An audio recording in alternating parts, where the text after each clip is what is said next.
Quel rapport entre le vendeur de fruits qui a désarmé le terroriste lors d'une fête juive à Sydney et Jeanne Hachette? En une fraction de seconde, ils sont devenus des héros. Nous sommes en 1472. La France est en pleine guerre de 100 ans contre les Anglais. 100 ans, je peux vous dire que ça fait long, hein. On a le temps d'en faire, des tapisseries.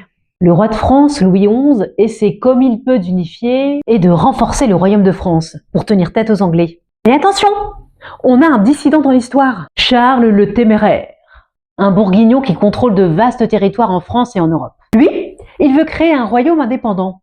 Autant vous dire que ça ne plaît pas du tout à Louis XI.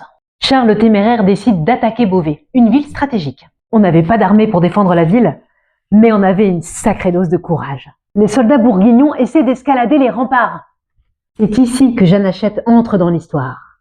Elle saisit la hache d'un soldat ennemi et le précipite du haut des murailles. Les femmes de Beauvais assistent à la scène. C'est contagieux. Elles se mobilisent. Elles portent des poudres, des armes. Certaines montent même sur les remparts. Parce que quand une femme décide de se battre, elle fait pas semblant.